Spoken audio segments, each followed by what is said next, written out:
귀한 기도 감사드립니다. 이 시간에 성경 말씀 신약 성경 베드로전서 1장 25절서부터 2장 22절까지 봉독하겠습니다.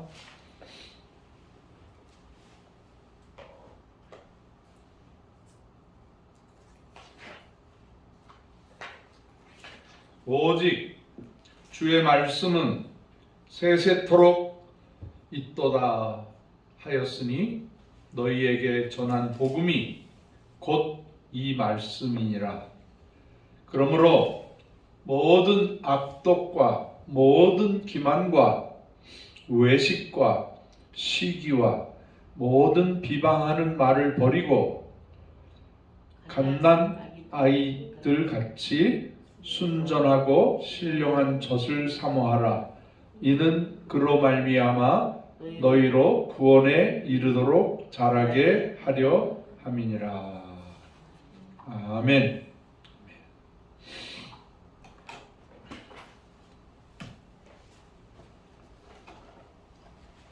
올해도 벌써 가을, 그것도 이제 깊어가는 늦가을을 맞이하게 되었습니다.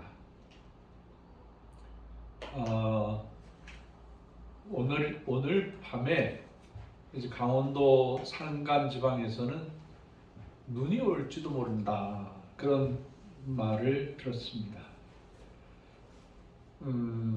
세월은 흘러가는군요. 그래서 우리 김원승 시인의 가을의 기도라는 식구가 떠오릅니다. 거기 보면 가을에는 기도하게 하소서, 낙엽들이 지는 때를 기다려 내게 주신 겸허한 모국어로 나를 채우소서, 가을에는 사랑하게 하소서, 오직 한 사람을 택하게 하소서, 가장 아름다운 열매를 위하여 이 비옥한 시간을 가꾸게 하소서.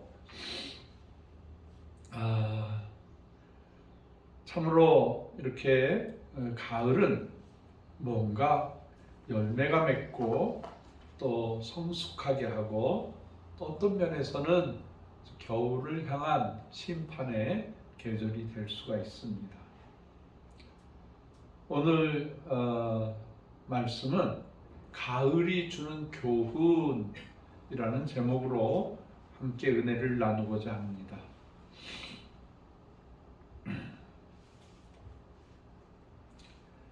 첫째로 우리 가을이라는 것을 통해서 우리는 약간의 멜랑꼴리, 그 가을은 추남, 남자의 계절이다, 봄은 이제 여성의 계절이다라고 이렇게 말을 합니다만, 이 가을이 되면 뭔가 낙엽이 지고 벌레 우는 소리가 들리면서 세월이 덧없이 흘러가는 것을 볼 수가 있습니다. 옛날에는 석양을 보더라도 그냥 아름답다, 하루가 또 저물어 가는구나 라고 생각을 했는데, 지난주에 제가 70이 되고 나니까 태양의 석양을 보면서도 제 인생이 이렇게 지는구나 라는 그런 생각을 갖게 됐어요. 역시 세월이 주는 무게를 더 많이 느낄 수가 있는 거죠. 그래서 성경에도 모든 육체는 풀과 같고 모든 영광이 풀과 꽃 같으니, 인생이 얼마나 연약한지 마치 풀이나 꽃을 보면 인생이 덧없이 흘러가고 나의 세대가 머물러가고 이제 또 다른 세대가 오는구나 하는 것을 우리는 알 수 있습니다. 우리가 생각해 보면 제 아무리 아름다운 꽃들을 보더라도 그 꽃이 15일 정도는 푸른데 오래가는 능소와 같은 꽃은 한 3개월을 피더라고요. 우리 주회동산 올라오시다 보면 능소화가 이제 굉장히 많이 폈는데 오래 피는 꽃도 결국엔 다 이렇게 시들어 버리는 것을 알 수가 있습니다. 정말 우리 인생은 들꽃과 같이 연약하고 무상합니다. 성경의 곳곳에서 이와 같이 인생의 실상을 증거하고 있습니다. 야고보서 4장 14절에 보니까 내일 일을 너희가 알지 못하는도다. 너희 생명이 무엇이냐? 너희는 잠깐 보이다가 없어지는 안개니라. 안개가 얼마나 허망합니까? 안개가 이제 우리 주회동산에도 안개가 많이 껴요. 아침에 되면은 이렇게 안개가 자욱하게 끼고 그 안개가 이렇게 풀잎이나 또 이렇게 여러 군데다가 이렇게 진주알 같은 이슬 방울을 맺히게 해줍니다. 아주 아름답습니다. 근데 해가 딱 뜨는 순간에 싹 사라져 버립니다. 안개도 사라지고 물방울들도 다 사라지게 됩니다. 모세도 우리 인생을 가르쳐 이렇게 노래합니다. 시편 90편 9절 10절에 보면 우리의 모든 날이 주의 분노 중에 지나가며 우리의 평생이 순식간에 다 지나간다 라고 말을 했습니다. 제가 여러 가지 이 말씀은 늘 하는데 우리의 연수가 건강하면 70이다. 그리고 좀 더 장수하면 80이다. 옛날 분들도 우리와 비슷한 수명을 가지고 있었나 봐요. 창세기에는 무드셀라 같은 분은 900 몇십까지 살고 300살도 살고 그러는데 노아의 홍수 이후에는 사람들이 수명이 짧아졌어요. 여러 가지 학설이 있습니다만은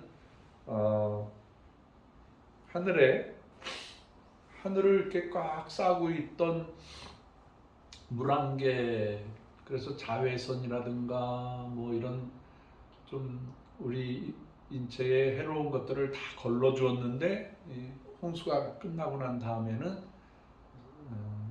햇빛이 직접 우리에게 내려오고 그 다음에 노아의 홍수 이후에 하나님께서 우리에게 주신 것 가운데 육식을 해도 괜찮다. 그 전에는 과일이나 풀이나 이렇게 그런 것들로 양식을 삼았는데 노아의 홍수 이후에는 육식을 하게 되니까 이 육식이 맛은 좋고 우리에게 힘을 주지만 수명이 짧아진다. 그런 학설도 있습니다. 연수의 자랑, 나이가 먹은 것은 수고와 슬픔뿐이다. 야곱도 그런 말을 해요. 내 인생이 참 험악하게 살았습니다. 그런 표현을 합니다.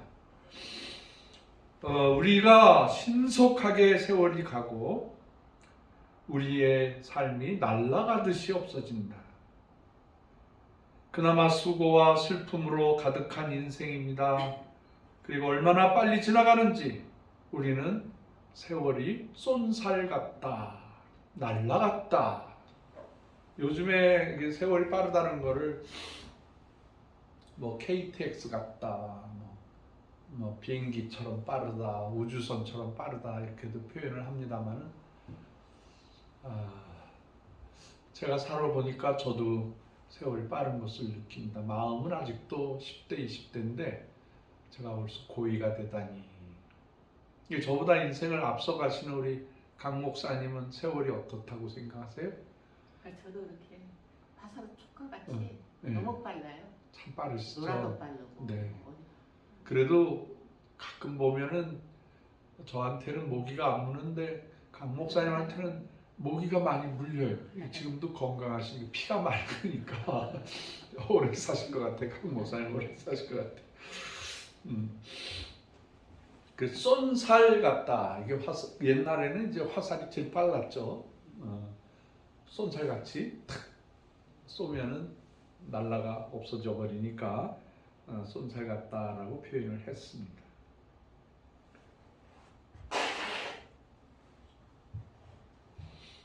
다윗도 여러 시편 말씀 중에 시편 39편 5절에 보면 주께서 나의 날을 한 뼘 길이만큼 되게 하셨다.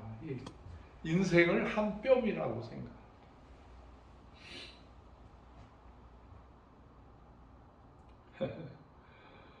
나의 인생이 주 앞에는 없는 것 같다. 얼마나 아침에 안개처럼 이슬처럼 그냥 생겼다가 싹 없어지는 그런 인생이다. 모든 것이 허사뿐이다. 인생이 불과 한 뼘이다라고 말을 해요. 흔적도 없이 사라진다. 한숨에 불과하다. 세상에 가장 많은 연락을 즐겼던 왕이었던 솔로몬이 노년기가 되니까 헛되니 모든 것이 헛되다. 그렇게 표현을 했어요. 얼마나 많은 사람들이 부러워하는 인생이었는지 모르는데 그 사람은 자기 인생이 헛되게 지나갔다.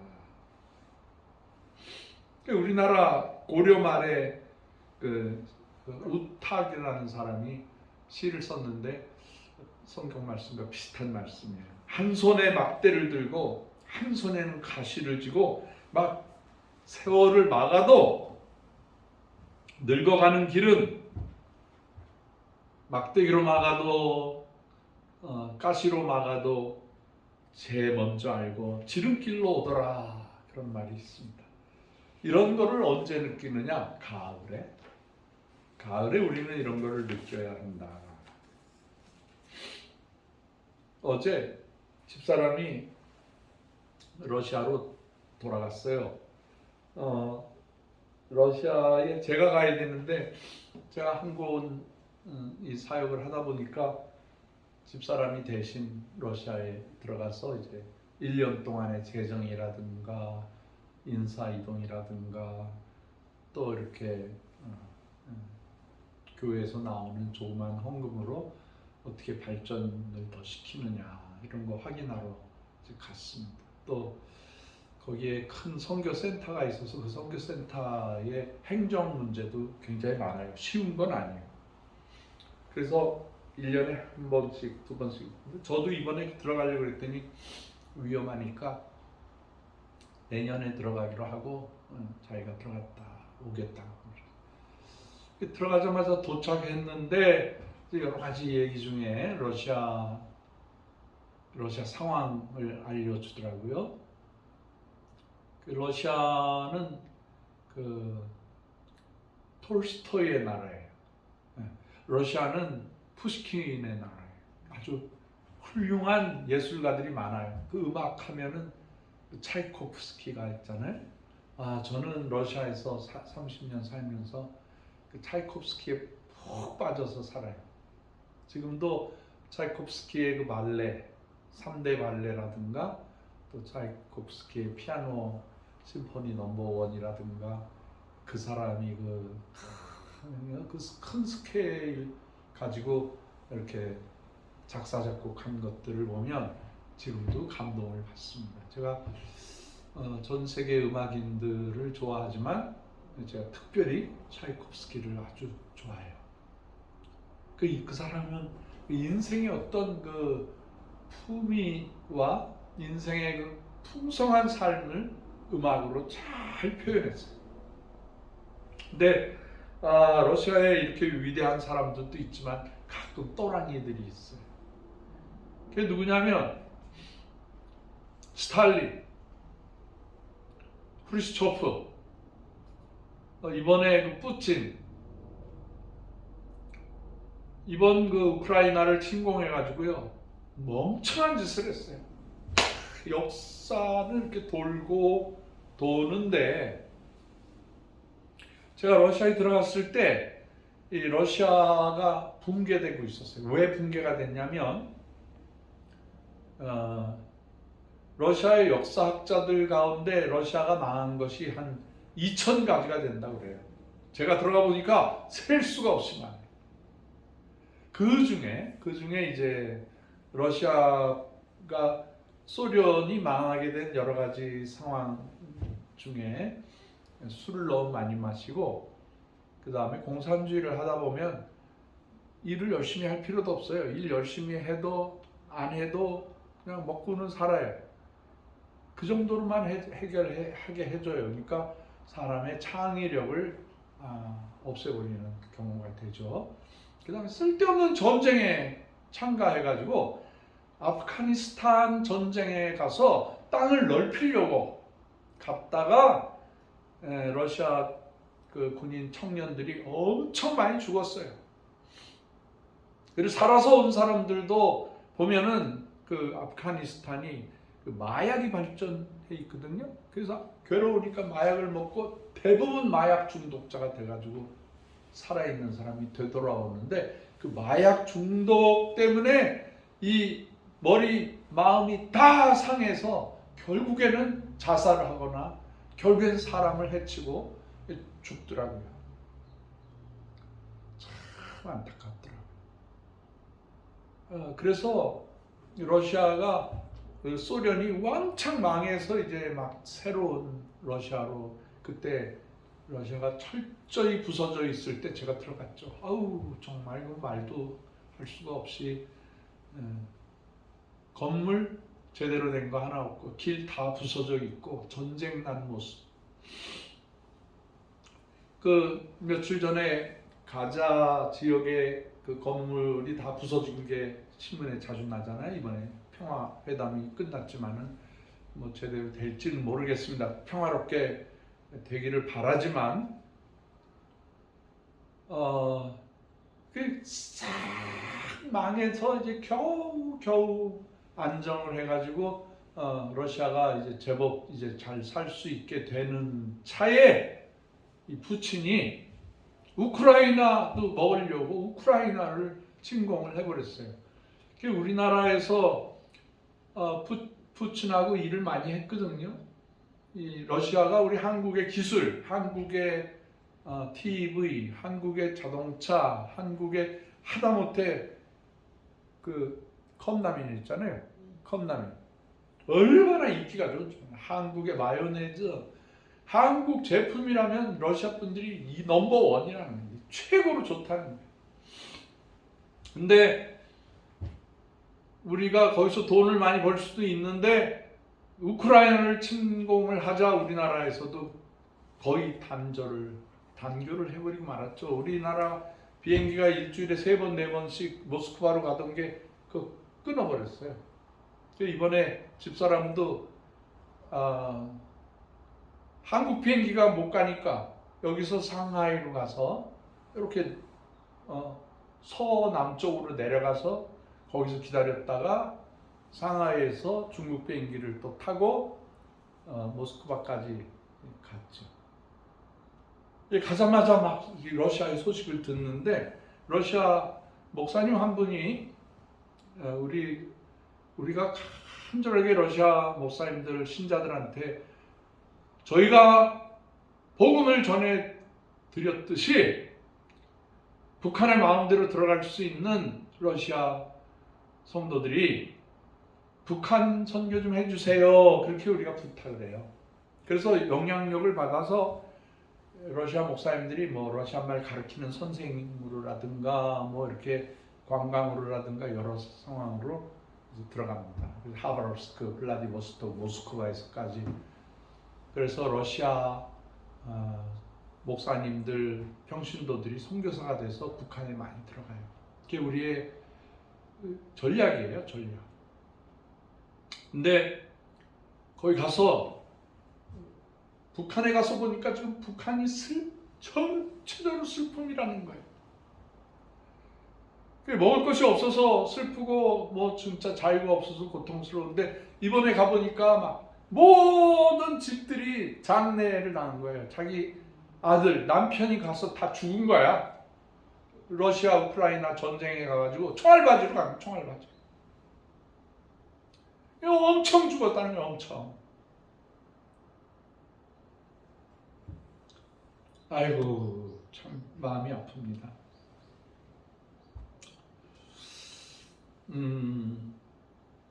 근데 톨스토이는 러시아가 멸망한다는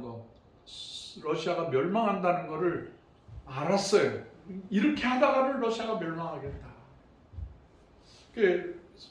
톨스토이가 몸이 아파서 휴식을 취하려고 시베리아에 그 소나무가 많은 곳으로 갔어요.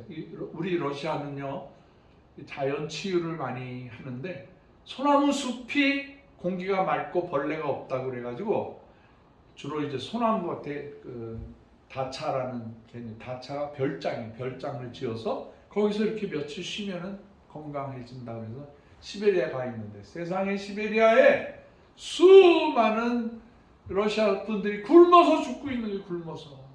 근데 정부에서는 그 도와주지도 못하고 도리어 그 도와주는 식량들을 훔쳐먹고 관리들이 부패하고 그래서 이러다가는 망하겠다 해서 톨스토이가 굉장히 기도를 많이 했어요. 망하는 러시아를 살리는 방법은 하나님께로 돌아가는 길밖에 없다라고 생각을 한 거예요.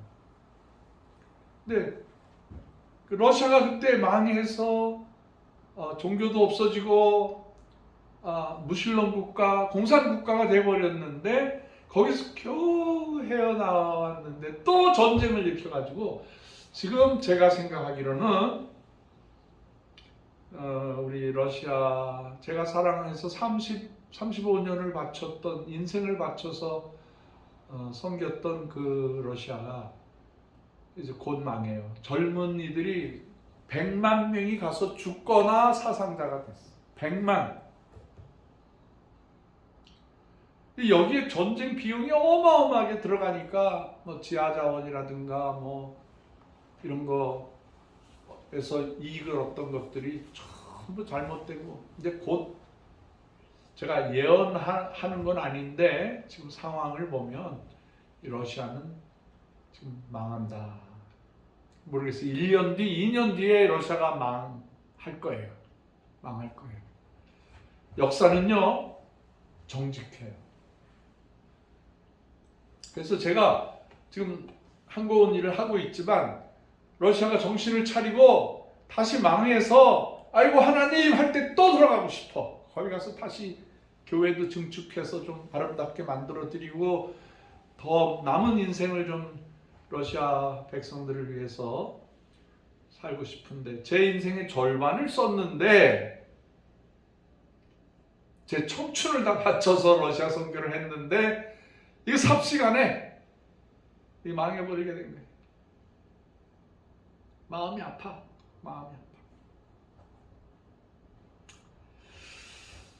아무튼 톨스토이도 또 혹은 뭐 시인 이탈리아의 시인 단테나 뭐 이런 사람들도 다 이 세월이 너무 빨리 지나가고 허무하다.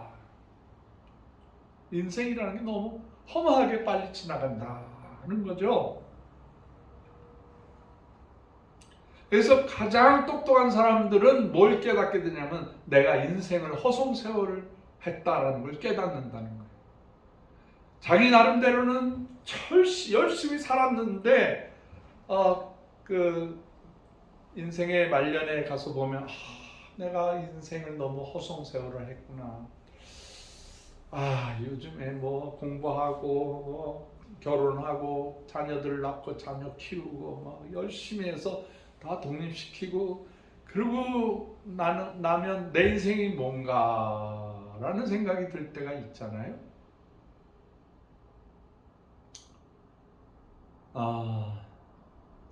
톨스토이 같이 위대한 사람도 말년에 내 인생이 참 허무했구나. 그 많은 글책, 수필, 단편소설, 장편소설, 최고의 인생을 살았던 분도 허송세월했다라는 인생의 무상함을 표현합니다. 그래서 어떤 면에서 굉장히 똑똑하거나 잘 살거나 건강이 있는 사람이나 약한 사람이나 부하지 않은 사람이나 하나님이 공평하게 주신 것이 공평한 하나님의 선물이 시간이에요. 시간. 그러니까 시간을 잘 허비하지 않고 살아야 됩니다. 그래 말년에 깨닫는 것은 세상 일은 헛되는데 주를 위해서 산 것만큼은 가장 보람된다. 주를 위해서 산 것은 가장 귀한 일이다 라고 생각을 하는 겁니다. 그게 성경 말씀이고 또 결론입니다.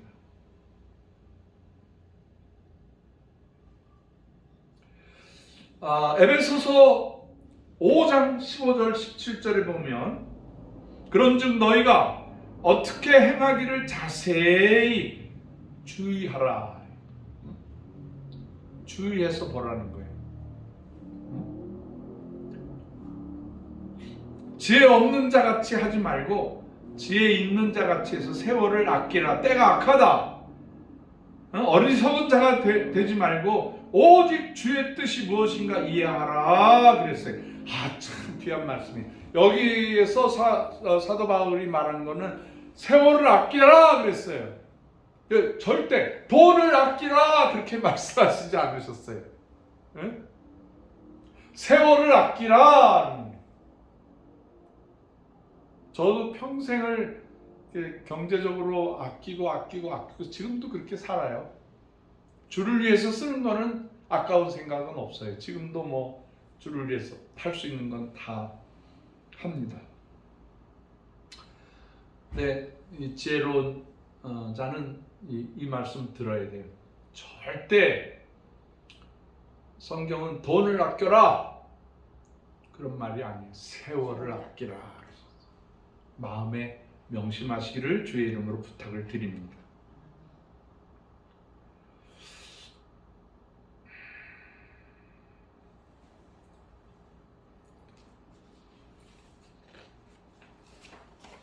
이 가을에 느끼는 인생의 가치 있는 거를 얘기하고 있는 거예요. 오헨리라는 시인 아세요? 오헨리? 어떤 여자가 병이 들어서 이제 죽게 되었어요. 근데 이 여자의 마음속에는 바람이 불고 비가 오고 추워지면 낙엽이 다 떨어지면 그때가 되면 나도 죽는다라고 생각해요. 마지막이. 예. 그래서 이 여인은 이렇게 병실 창 밖으로 낙엽이 떨어지면 죽는다라는 생각을 하고 있었어. 낙엽이 다 떨어지면 난 죽는다. 근데 어떻게 대화하다 보니까 그 여인이 그 여인의 믿음이 낙엽이 떨어지면 죽는다는 소식을 들었어요. 그 화가예요, 화가. 그래서 화가가 아주 두꺼운 종이에다가 잘 나뭇잎을 그려가지고 그걸 철사로 꼭 싹 묶어서 거기다 매달아놨어. 나무에다. 근데 낙엽이 다 떨어져서 이제 마지막 잎새가 떨어지면 나도 죽는다 하는데 이게 안 떨어집니다. 안 떨어져. 그래서 이 여인이 저 잎은 안 떨어진다 그래가지고 기다리다 그 낙엽과 그 마지막 남은 잎새처럼 마음에 강함이 생겨서 건강도 회복하고 살았다. 그런 아주 좋은 글이 있습니다.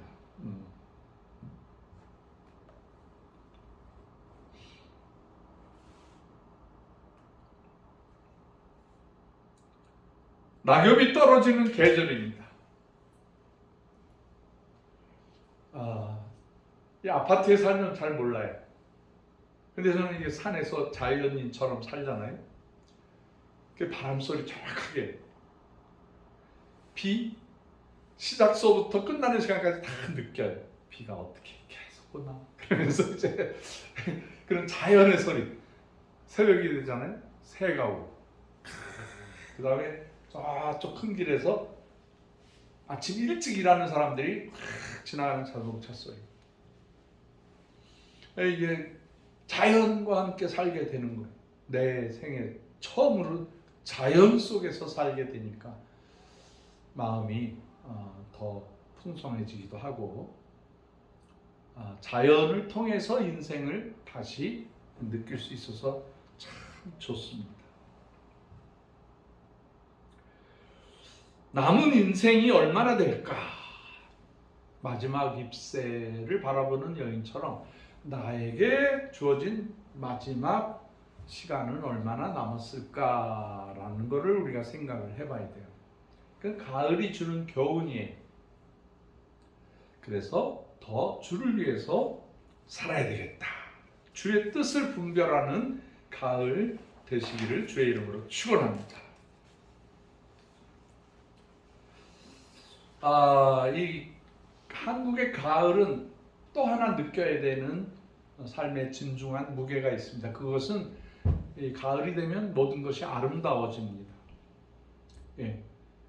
산이 이제 점점 푸르른 산이 그냥 붉은색으로 노란색으로 그냥 아름답게 변합니다.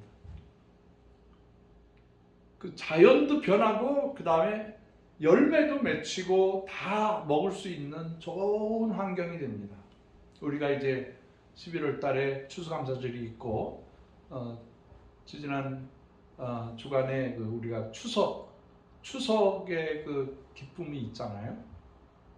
그때 우리는 풍성해서 좋다, 먹을 게 많아서 좋다라고만 생각하는 게 아니라 그때 우리가 먼저 살던 우리 부모님들이라든가 우리 나라를 위해서 애쓰신 분이라든가 이런 나에게 이런 풍요로움을 주신 하나님에 대해서 감사해야 돼. 감사.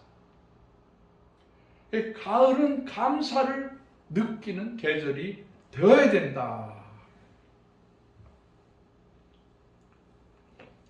성경 말씀은 그런 것까지 정확하게 우리에게 이제 알려줍니다. 좀 특이한 사항이 올해 태풍을 경험하셨습니까? 원사님 경험하셨어요? 이상하게 올해는 한 5-6가지의 태풍이 1호, 2호, 3호, 4호 막 나타나는 게 한 번도 안 나타나요. 이상하다. 여기 너무 더운 공기가 가득 차 있으니까 태풍이 오다가 그냥 제절로 없어져 버리는 거예요. 그리고 저 북쪽에서 차가운 공기가 계속 이렇게 내려오고 뜨거운 공기하고 있으니까 아무리 강한 태풍도 이제 나타나고 있어요. 이번에 과일들이 이제 많이 낙과되지가 않았어요. 이렇게 사과밭이나 배밭이나 감 이런 과일 과수원 같은 데 가보면은 태풍이 한번 불었다 하면은 막 절반이 다 떨어져서 썩어버리고 형편없어지는데 이번엔 태풍이 없어요. 그래서 더 많은 열매들을 얻게 되었습니다만 이 가을에 느끼는 것 중에 하나가 아름다움과 풍성함, 인격, 이것도 우리가 아름다워져야 된다. 자연이 아름다워지고 먹을 것이 풍성해지고 계절이 이렇게 시원해질 때 요즘에 18도 정도 되잖아요. 18도? 얼마나 좋아. 제가 오늘 오래간만에 양복을 입었어요. 안 더워. 그 정도로 이제 좋은 계절이 왔을 때 우리는 이때 감사하는 마음을 가져야 된다. 그리고 우리가 나이가 하나, 둘, 셋, 50, 60, 70, 80 막 이렇게 되면서 자연만 아름다워지는 게 아니라 우리의 인격, 우리의 신앙 이런 것들이 더 성숙해지고 아름다워져야 되겠다. 어떤 분이 이렇게 액자에다가 뭐라고 썼냐면 이건 외우시면 좋을 것 같아. 제가 이거 말씀드리고 제가 시험 보겠습니다. 얼굴은 천사같이. 말은 아름답게.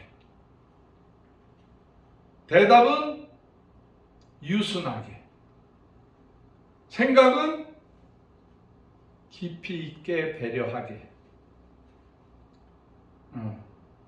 이런 모습이 잠언 15장에 나오는 성숙한 성도의 모습입니다. 누가복음 12장에 보면은 한 부자가 농사를 지었는데 얼마나 농사가 잘 됐는지 풍년에 풍년, 이 창고에다가 넣다가 창고가 작아진 거예요. 그러니까 이분이 막 아이고 이거 창고를 더 지어야 되겠네 그러면서 막 좋아하는 거예요. 근데 이 사람의 생각 중에 하나가 빠진 게 있어. 그게 뭐냐면 자기 생각만 하는 거야. 이거 먹고 평안하게 남은 인생 잘 지내자. 먹고 마시자. 그때 하나님께서 이렇게 말씀하세요. 어리석은 자여, 오늘 밤에 내 영혼을 도로 찾으리니 그러면 내 예비한 것이 누구시 되겠느냐라고 말씀하셨어요. 누가복음 12장 21절에 자기를 위하여 재물을 쌓아두고 하나님께 대하여 부여치 못한 자가 이와 같으니라 라고 말씀합니다. 좋은 일이 생기고 풍성한 계절이 와도 감사를 모르는 사람은 자기에게 풍성함을 주신 하나님께 감사하지 않는 사람, 이 모든 것이 자기의 노력으로 됐다고 생각하는 사람에 대한 경고의 말씀입니다. 그러므로 이 좋은 계절 가을에 우리는 감사의 고백을 해야 되겠습니다. 이 풍성한 복을 누가 주셨습니까? 왜 주셨다고 생각하십니까? 어리석은 부자는 자기의 풍성함은 스스로의 힘이나 자기의 능력에 기인한 것으로 생각하나 하나님께 감사하지 않았기 때문에, 가난한 이웃을 생각하지 않았기 때문에 그 사람의 삶은 비참하게 될 수밖에 없는 것입니다. 배고픈 북한 사람들, 아프리카 사람들, 동남아시아 가난한 사람들 생각을 해야 됩니다. 어떻게 해서든지 그분들을 우리가 풍성함을 하나님이 주셨으니까 나누고 섬기고 배려해야 되겠습니다. 그래서 우리 한고은은 어떻게 했든지 간에 이 풍성함을 나누고자 하는 것이 우리 한고은의 가장 중요한 열매입니다. 나눠야 됩니다. 추수가 가까웠을 때 나누는 삶을 살아야 되겠습니다. 우리가 지난번에 몇 년 전에 미얀마에다 심어준 고구마가, 미얀마가 지금 굉장히 가난해요. 그 군인 독재자가 정권을 잡아가지고 민주주의 하는 사람들 다 죽이고 막 감옥에 넣고, 그리고 예수 믿는 사람들 다 잡아 죽이고 무서운 독재 국가로 바뀌었어요. 그러다 보니까 사람들이 먹을 게 없어져가지고, 더군다나 그런 데로 일거리가 있는 사람들은 뭐 괜찮습니다만은 병 걸린 사람들, 특별히 그 나환자들, 정부에서도 먹을 게 없으니까 못 줘요. 니네들이 알아서 먹어라. 근데 알아서 먹을 게 없는 거예요. 그렇다고 3,000명 정도가 머무는 나환자촌에 고구마 심어달라고 해서 어렵게 어렵게 들어가서 고구마 심어줬는데, 이게 세상에 풍년에 풍년을 1년에 3번 농사를 해요. 1년에 3번. 그 먹고 팔고 얼마나 감사해요. 이번에 이제 인도네시아로 선교사 가족이 떠났는데, 우리 뭐 선교비를 주는 것보다 우리는 고구마 심어주겠다 그랬더니 감사하다고 다음 주나 그 다음 주에 인도네시아 선교사를, 우리가 고구마 선교사를 한 가정을 보내게 될 거예요. 날짜, 비자가 아직 안 나와서 날짜를 못 잡았다 그래서 기다리고 있습니다만은, 그분이 선교비를 많이 가져가서 뭐 선교사 가족이 뭐 풍요롭게 사는 것보다 가져가는 걸 가지고 농사를 지어서 주변 사람들을 나누어지고 퍼져서 선교사님들을 통해서 쫙 먹는 문제를 해결해주는 그런 거를 해야 되겠다. 이번에 그 타일랜드에서 그 캄보디아에서 라오스에서 사람들이 참 어렵게 전쟁하고 어렵게 살잖아요. 지난번에 타일랜드의 그 방콕에도 심어드리고 또 거기에 있는 미얀마 난민촌에도 심어드리고 여러 지역에 한 12군데에다가 심어드렸는데 그게 농사가 잘 되기 시작해서 감사한데 이번엔 치앙마이에서 선교사님들이 연합으로 고구마를 심고 싶다. 그 언제가 좋으냐? 고구마 심는 때가 언제가 좋으냐? 첫 번째니까. 그러니까 치앙마이가 산이 많아서 좋다. 3월에서 4월에 심으면 잘 된다 그러더라. 그래서 오케이. 그럼 우리가 치앙마이, 인도네시아 고구마 심어주는 일을 좀 해야 되겠다 생각을 합니다. 우리가 심어준 50여 국가, 60여 국가의 많은 나라가 먹을 것이 없을 때 우리는 어떻게 해서든지 먹고 살 수 있게 해드리는 거예요. 어떻게든지. 우리가 북한에도 고구마를 엄청 심어드렸지만 북한 백성들이 통일 때까지 굶주리지 않고 영양실조로 북한에 가서 보면은요, 키가 1m 30, 1m 40도 안 돼. 이제 난쟁이 국가가 되고 있어요. 옛날에 아프리카에 그 피그미족이 살았어요. 피그미. 이 키가 이렇게 작아.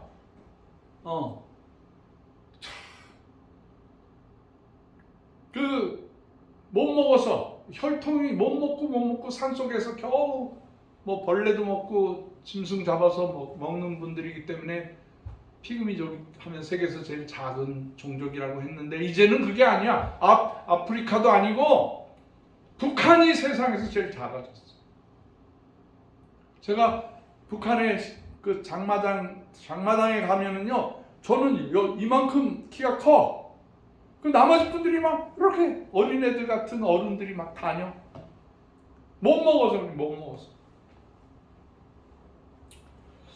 그래서 어쨌든 간에 우리가 나눔, 추수와 나눔, 이게 우리 한고운의 마지막 목적입니다.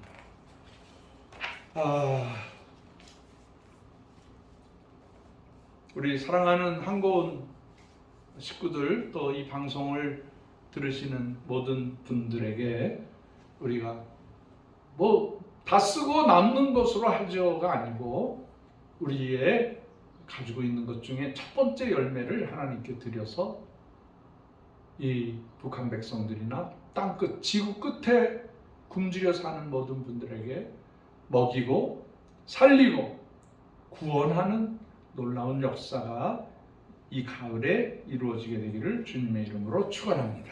기도하겠습니다. 하나님 아버지 감사합니다. 가을이 깊어갑니다. 이제 삼천의 나무들이 다 낙엽이 돼서 떨어지고 이제 추운 겨울이 다가오게 되는데 하나님, 이 가을에 주신 양식과 가을에 주신 귀한 오곡백과를 통해서 우리가 풍성하게 잘 먹고 마시고 건강을 유지하되 그것뿐만이 아니라 땅끝의 백성들을 잘 먹여 살리는 저희들 되게 하여 주시옵소서. 감사드리오며 이 가을에 하나님께 영광, 하나님께 감사, 나눔이 있어지게 하여 주시옵소서. 예수님의 귀하신 이름으로 감사하여 간절히 기도드렸사옵나이다. 아멘.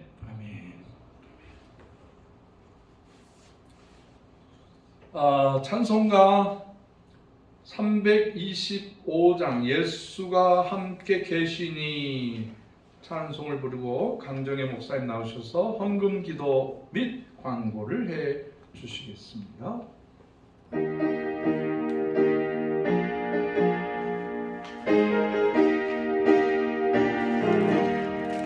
예수가 함께 계시니 시험이 오나 겁없네. 기쁨의 근원 되시는 예수를 위해 삽시다. 날마다 주를 섬기며 언제나 주를 기리고 그 사랑 안에 살면서 딴 길로 가지 마. 4절 주께서 심판하실 때, 주께서 심판하실 때 잘했다 칭찬하리니 이러한 삶